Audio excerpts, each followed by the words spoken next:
Welcome back into the reset. We're going to get right into it today. We're going to head over to the Virginia Mason Athletic Center and talk to one of the newest tight ends. By the way, I think it's going to be one of your favorite tight ends, Pharaoh Brown. And after, we got to talk about what's going on with the fighting over at practice.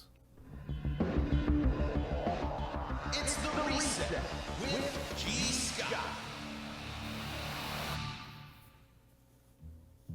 Bro, I like that background. The setup is crazy. Come on, man. That's where you're going to be playing that. You see it. You see know it. what I mean? That's where you're going to be playing, my boy.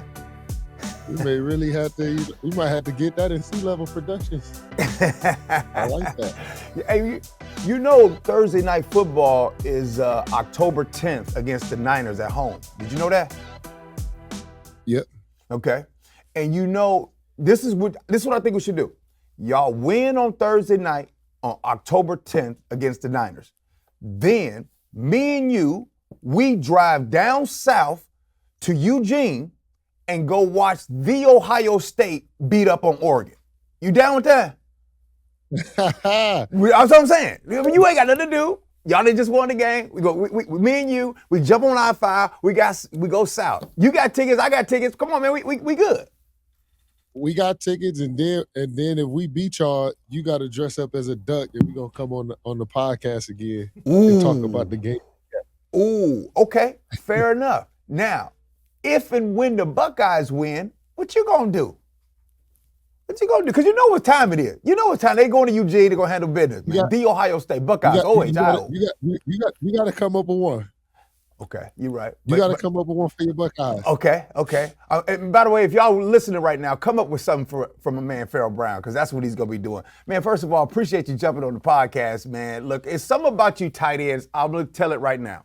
What is it about tight ends that are just a very unique position on every football team? What is it? I haven't been able to put my finger on it, just what it is, but I mean, every team is like, even going to tight end, my wife's kind of called it out. It's like every tight end just has personality. Everybody is just kind of on the earth. I think some of it is like just kind of like what we have to do is like, as far as our position and what's asked of us, you know, we in the run game, we in the pass game, you know, we in the trenches, then we got to go out and catch balls. Then sometimes, you know, all tight ends have to be selfless because, you know, you may have to just block all game, or you may be called upon to catch the ball all game. You know what I mean? Like, if a receiver's not catching the ball, it's not going to be a good day. I've been with a lot of, you know, big time receivers, and it's not good in the locker room if, you know, these guys don't got their touches. And if running back's not touching the ball, you know what I mean? You just kind of not thinking about them. But like, I feel like as a tight end, their job is always going, it's always moving. So the kind of person that you got to be able to still be, you know, function at a high level, I think some of that is what it is. But going to tight end U this year, like just seeing and vibing with everybody, it's like, man, it's amazing. That tight end U is special. You know what I mean? I see with Kelsey, Kittle, and all that, man. I see all that. I heard y'all get a whole bunch of merch too. I was trying to get my son to sneak in there, but he ain't had to be a pro yet. But I'm trying. That tight end U looks special, man. It's run like a Fortune 500 company over there, man. Retreat, you get it all. It's legit. It's legit. They take care of it. It's set up nice. They got stuff for the wives. I mean, it's amazing what they've done. Like, definitely hats off to Kittle, Kelsey, and Greg for putting that on. No doubt about it. You know, going back to the tight end thing, you're right. I'll let you know. My son is a tight end over at Ohio State, right? And him getting in that position, it really got me to learn and understand about what tight ends actually go through. Like, I'll ask him, like, hey, man, in practice today, what'd you do, man? He said, man, you know, it wasn't like that, man. I was blocking today. You know what I mean? So you guys are asked to do a lot. It is, in my opinion, you know, call me biased, it's one of the toughest positions on the field because you got to be a receiver, you got to be an offensive lineman, you got to do all those things. Definitely. I mean, I tell people that all the time. Behind the quarterback, tight end is definitely the next hardest position because, you got to be involved with everything, like you said. Quarterback, they take a lot more, dropping back there in 2 minutes, bullets flying everywhere. They got to really get it done. We was talking about it yesterday, how I know you remember during COVID, the Broncos had the one quarterback, the receiver that ended up coming in and playing quarterback Yes. out the team. Like, you kind of seen, we was making it funny, like, what did it look like if every team preseason just had like a ex-quarterback, like, come and try to play quarterback for a series? How that'd look? That would be tough. Well, speaking of, you're new here to the city. First of all, welcome. We're glad you're here. What type of tight end can Seahawk fans expect from you? Everybody's a different type of tight end. What kind of tight end would they expect from you? Just gritty and explosive. I mean, run game, pass game. When I touch the ball, I'm breaking tackles. When I get my hands on guys, I'm putting them in the dirt. I mean, it's just, my game is just kind of simple. Special teams, I'm trying to get on that kickoff and lead the league in tackles with this new dynamic kickoff, Right. explosive. Right. Right there, Yeah, I think that'll kind of sum it up for me. This new offense. I keep it simple. This new offense that everybody is hearing about. All you guys keep coming on, talking about how special this offense is. What is it about this offense, but Ryan Grubb is the offensive coordinator? What is it that you see that you can tell us? I mean, I take you in. I think that the biggest thing that you can see is just like attacking, man. We just on the attack. Like how we putting it in, how we want to play, the game we want to play is attacking. And, I'm the kind of guy, if I'm playing you on Madden or and you down like 21, I'm not just trying to end the game on the 21 skunk rule. I'm trying to put 35 on you. You know what I mean? So Right. that's kind of how our offense is. Like, we not settling just like, you know what I mean? We up 2 scores. Let's just milk the clock. I think Grubb's the kind of guy that, we want to attack. We always on the attack. So that's the fun thing for me from an offensive perspective because, we try to put the fork in them. You're born and raised in the Cleveland area. Matter of fact, my shout out to my daughter. My daughter lives over in Cleveland, so every time I go to Cleveland, I always make it a point to go down to the Flats. It's my favorite area to go and hang out in Cleveland. You actually played for your hometown for a couple stints. What was that like playing back home for the Cleveland Browns? Man, it was surreal. Just like growing up, never going to a football game, like being in that stadium and then being able to like bring, as soon as I got in to the building, I was like, man, I grew up here on the east side of Cleveland and I've never seen a Browns player, at my practices. I've never seen the Browns players at my high school, middle school, elementary school. We never seen it. They kind of always did their charity work, in the suburb areas, in the more predominantly white neighborhood. So when I came in, I made it like a thing, like, hey, we have to go to the east side of Cleveland and, put the footprint over there. And since then, I know they still do a lot of stuff in those neighborhoods and even getting like teammates to do other stuff. And like now my guy, Justin Hardy, who I grew up with, he's playing Pro Bowl special teams player. He's playing for the Browns now. So he's, continue doing that stuff. But just to be able to, these, let's just call them these are big businesses, as we all know. And they do a lot of charity work, teams. So I just felt that going over to where I grew up at and being able to offer that, all those resources, that was probably one of the biggest thing that, that I really enjoyed by going back home, because I was able to, use my platform and me to be able to offer that to other, to the community, honestly. Pharaoh, I got to tell you, and by the way, a lot of times I don't even like talking about too much football. See, this is the kind of stuff that I like talking about. I had an opportunity. I heard you on with the Brock and Salk show. You sat down with Mike Salk and those guys and you had an interview. And that was the first time that I got to really hear you. And so what I'm telling you is from that point on, I started to really follow and see what you were about. And I was thinking, yeah, that's my favorite dude right there. And let me tell you why it's my favorite. Because I saw your outfits that you be wearing. I see your clothes. I saw what you wore at the ESPYs, man, with the green fit, with the shorts. So I put your outfit on. So we do this thing on this show called Respect the Fit or Next to Fit. And so that green fit that you wore there, I'm going to tell you, I absolutely loved it. It was incredible.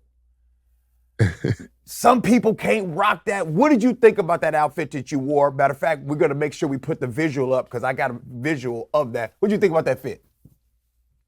Oh, man, I think, well, first off, the fit was great.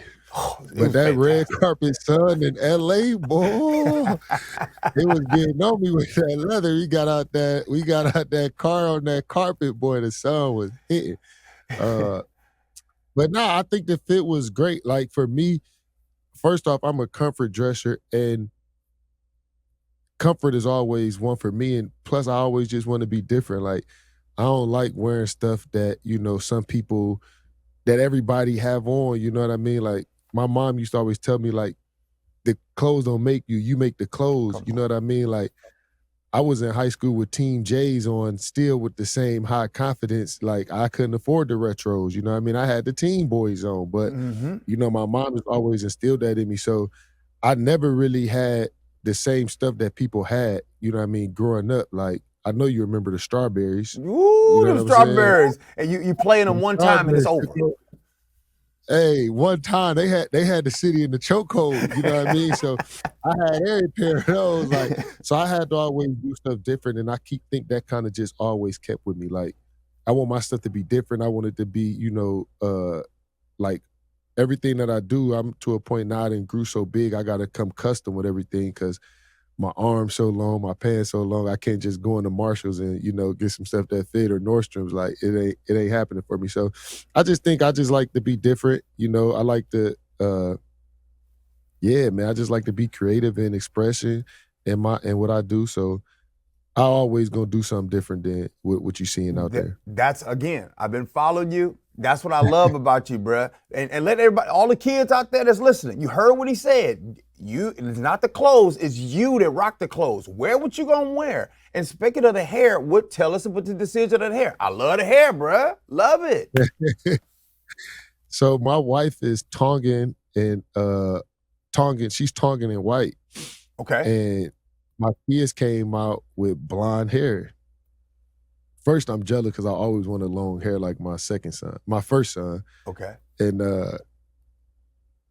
never could have had it, but one day they was just talking about, they was trying to figure out why dad hair wasn't the same color as they hair. So I'm like, you know what? I'm going to dye my hair blonde. So that's how I first started. I dyed my hair blonde to have the same color as my kids. Okay. And then my wife was like, you actually can, like, your skin tone, you can have like different colors. And I was like against the blonde. And afterwards I was like, man, I kind of like the blonde. Like, and she's like, you actually can do different colors if you wanted to, like your skin tone. And then she was like, try pink. Tried it. It was fire. So now now the kids are just like, say a color and I get it. So it's just it was just like a fun thing with, when you're a father, man, you'll do all kind of stuff for your kids. So it was just kind of a fun thing at the house. And luckily that I found a good person to do it, and I'm just not out here looking crazy. So I got to get a kudos to my kids. Oh, shout out to them, man. Beautiful family you have, by the way. You're back in the Pacific Northwest. You've been here before. As people know, you play at the University of Oregon. And of course, you're ready for October 12th. But anyway, you're back in the Pacific Northwest, man. So what is it like to be back in this area? I know you're an avid snowboarder. I heard you hiking, but don't tell me you camping, fam. You don't camp. I know you don't camp. Watch it. I've been trying to be camping. It depends. Is glamping count? I'm more of a glamper. I'm not a camper. Big difference. I'm a glamper, I sleep outside, but it got to be a tent set up. It got to have a bathroom there. The food got to be right. If it's glamping, I'm all for it. I'm all for the glamping, but I've never been camping before, but I've definitely been glamping. And people don't miss how, my guy G said the Oregon University. I just want to make sure we. I didn't say we the. put I that mean, on I was there. talking about with the He Ohio said the. State. Get He rid of. said the. Man, He said the I was talking about Oregon. them. I was I talking like about that. Buckeye. I like the respect. I like the preseason respect. We showing out Man, what's right that gonna now. be like when Chip Kelly coming back? You know what I'm saying? Running that off. And by the way, my son loves Chip Kelly. Chip Kelly coming back to Oregon, getting ready. That's this is gonna be fireworks, man. I can talk about that all day, but folks don't want to hear about all that. You know what? You know what I hear though, and again, I'm not just saying this. People know I've been around this game a long time, talking to you guys. I'm like, that dude's a superstar. Not only on the field, great NFL career, awesome. You about to be a superstar after the game. You got some media training, bruh. I can tell. Man, I definitely want to go back. The Pacific Northwest is amazing. Snowboard, all of that stuff. I like to just like tell people to like get out in nature. You know what I mean?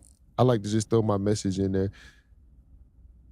A lot of stuff in the world is moving so fast, and you know, with all the media, like you say, and just everything, like people got to take that time to understand themselves and like reset on the inside. You know what I mean? We always changing and we always moving, and sometimes we don't have that time to reflect and find things till when you just happy. Like I tell people all the time, like it can be anything. Like I'm from Cleveland. Who thought I'd know how to snowboard? Who thought I'd be hiking, surfing, mountain biking, riding horses? But it's that thing that like that everybody need to find. And I explain it like this.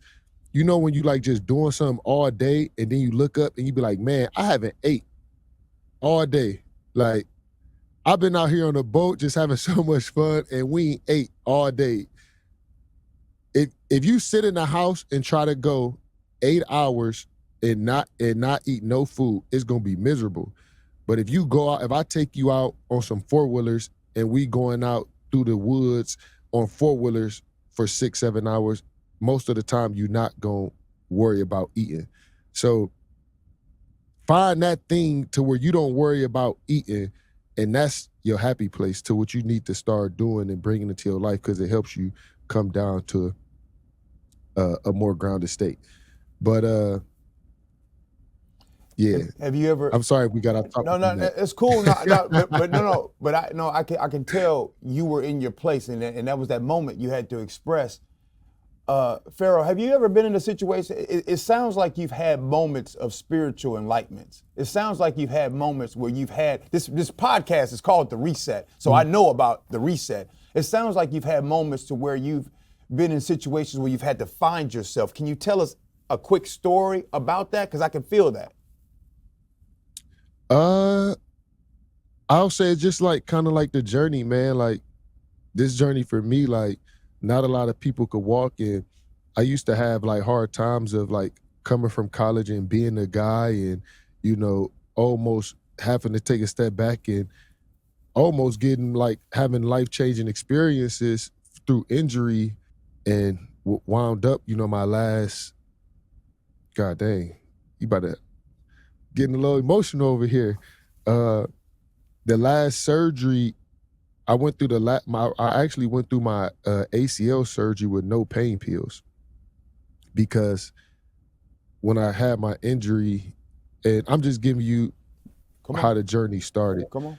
And the first injury when I got it, I was basically told that I wasn't getting blood to my lower half of my leg, so they did a vascular surgery to try to redo that. Usually people think after surgery, you're fine. But for me, after the surgery, I had to wait a whole month to basically see if this surgery will actually work. And so that whole time I'm on pain pills, you know, every day for, 60 days before I can even get the next two surgeries. So going through that, man, it like put me in a place. And then I just started finding things, and like, it's kind of like that thing, like you focus more, it shows up in your life, you know what I mean? And I was like trying to figure out like how to get my body right, you know what I mean? And just started leading me to things. And then I watched my grandmother pass away, and she was like the person I can talk to. And then I kind of went into like a hole to where like I felt like I couldn't talk to nobody because nobody understood me. And then I just had a kind of had like a mental breakdown to where my wife seen me crying for the first time, and she was like, "What are you crying for?" And I'm like, "I don't know. Like, I can't explain it. Like, I was supposed to do like an event in June. I didn't book the flight in March. I'm on the way to the airport. Everything in my body, everything in my mind, body was like, okay, this thing is happening now. Man, the event wasn't into June. And I'm at the airport and I'm out of it. Like, I don't know what's going on. Like, you know what I mean? So that's when we end up going down to Tulum, and me and my wife, you know, one of those retreats where it's just no TVs, no phones, a lot of sound healing yoga, and just like getting grounded. So that's kind of, man, how my journey started. And that's kind of like what I had to go through to kind of get to this place. Pharaoh, I knew it wasn't just a name. I knew it was something about you that's special, brother. I tell you what we'll do. I would love to, at some point, I hope that you can come back on our show and we can continue to learn about this journey, your enlightenment. Because one of the things that I know that there's a lot of people out here, whether you're a football player, whether you're trying to just be a parent, you're trying to be a good employee, you're trying to go about life. These are the lessons, stories that you have, Pharaoh, that people can truly learn from. Not just how many touchdowns, not how many catches, but real life to hear from you. So I hope one day that you can come back on and we can talk about this, brother. Oh, no, I appreciate it, man. I love it, man, especially getting in the media space, getting these reps. It's awesome, man. I'm always having fun. I can tell these stories all day. And that's the beauty of our game, you know what I mean? We're out there like, you know, people think we gladiators, but like it's to motivate people for, you know what I mean, to know like life is better, right? That's like, Yeah. Like even think about COVID, like COVID football, you know what I mean? We essential, man. So we essential. That's right. Well, I appreciate. COVID-19 sound like it's like so far away. It's like 2024. You like COVID-19? Like, hey, that's that far away. I know. Golly. Well, man, hey, But look. yeah, man, I love you, man. I appreciate you. Okay, I appreciate you as well, man. Go have a great rest of your day today, man. And I hope a lot of fans, I hope people get to know Pharaoh Brown. That's my man, 50 grand right there. Oh, and they're going to lose on October 12th. Don't forget that. We like that on October 12th. Yes, sir. All right. Peace and love to you. Blessings to your family. Oh, thank you. Thank Yes, you. sir. Yep.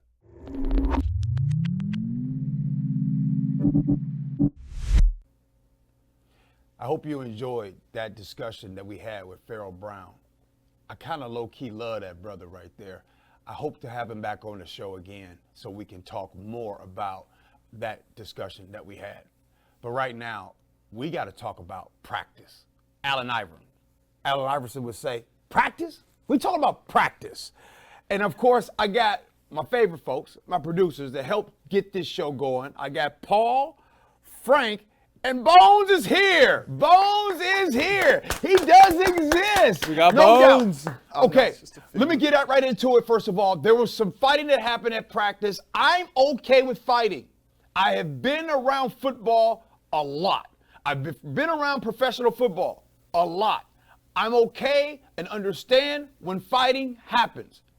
I'm not okay with the swinging of helmets. That belongs nowhere in football. But the discussion that I want to have is this. Is this a concern? I think that when it comes to this discussion, I have been guilty of. Maybe my opinion about the Seahawks might be a little biased. They might say, gee, you don't go hard enough. But I want to know and find out, what do you think? What do you think, Frank, about what is going on right now? And I'll specifically ask with DK Metcalf being one of the leaders. Let's go. Yeah, so, obviously, when it comes to fighting, sometimes I just feel like they're August stories. It's like, okay, it's an aggressive sport. They're taking it out on each other. They want to beat up on someone. I get that. But when I saw DK Metcalf's name was a part of it, I just had okay, here we go again. Here's the conversation we have to go. Here's the conversation we have to repeat. And it's just, I guess my question, and Paul, you're the one who first showed us the fight. Is this going to be his lasting legacy? I think his legacy is going to be more on the field. I think people approve these fights. They're important. They have a lot going on. But Frank, you mentioned it's an August story, and you already saw the immediate impact was it's a fight. We get over it. Everyone's cool. But I do think that I don't know if distraction is the right word to use here, but the DK story continues. It's the penalties. It's these type of moments. And swinging a helmet at a teammate does seem to take it to that next level. But at the same time, I don't think it's necessarily going to impact too much. I think there's still going to be plenty of DK fans. People are going to still love to see that intensity from DK. I think it'll be part of his legacy and part of the conversation surrounding DK Metcalf, but I don't necessarily think that this is going to impact the Seahawks too much moving forward, other than maybe some penalties on the field, and we'll see how that comes to be when the games get started. Bones, when you think of DK Metcalf, what do you think of? Go. I think of a guy with blue hair that wants to cool down, but he never can. I mean, fights are healthy. Swinging a helmet, absolutely not. That's something you cannot have in the game. Like, there's always, if it's one guy that's consistently, like DK, getting, whether it's penalties or getting in fights, I can live with that. That's sports, that's football. When it's a group effort, that's when you kind of got to shut it down. Like, when you see from other sports, too, there's always one guy on a team that can get under the other team's skin, like Jose Caballero did for the Mariners against Garrett Cole and many other teams. But you can't have it be multiple. I think his legacy is going to be a great physical wide receiver, but the blue hair did not work out. He's a hothead, and he's just not going to be able to continue to do that while his team's trying to find success. You see so many third downs, short yardage, anything that we just need to get it done. Can he control his emotions and allow the play to play out and not take us back 15? Every inch matters. Yeah. Go ahead. How many times has a 15-yard penalty killed a drive? Precisely. Biggest thing he's done is, like, he's a great player. How many times has that directly led to a punt? And then how many times has that led to the offense not being on the field? And how many times, it's he's got 12 personal foul penalties in his 6-year career. I can't tell you how many 5-year times career. we've had a great play, a great drive, a great something, kills the momentum immediately. Your offensive line's not going to like that either, because they're in the trenches trying to help you move the ball forward, and you keep moving them back? What are you doing? Okay. Perception is reality, right? We can sit here till we're blue in the face. Someone might say, well, you don't know, and you don't know. And fair, no doubt. This is August. We're talking about it. I talked about it before. The foundation of a football season is in August. Seasons are made in the month of August. So when I say every inch, we all know in the National Football League, every single inch matters. Bones is talking about what happens when it comes to penalties on the field. Some of you all are talking about, well, this is no big deal. Only time will tell. I'll leave you with this. When I say an inch matters, the margin for error in the NFL is that much. What separates a good and great team is that much. Not making the playoffs and what comes because of that comes down to that much. So I believe in order for the Seahawks to do what all of us that love the Seahawks want them to do, the margin of error is here. The leadership needs to be here. Can they get to the promised land with this? Can they get to the promised land with leadership that is not on par, right? That's not at the standard. I'm saying that to say this. There's 32 football teams out there that all have coaches and players and fans that are passionate, that make good money. There's only this that is going to separate who is left standing in February. So I don't know what this is going to mean. I do know week 1 is coming up, and it's coming up in September. And the expectation as of now, how I feel, is that they are going to the playoffs. We will see. Because I know this. Leadership is everything. Culture is everything. Winning is everything. And one thing about winning, winning cures all.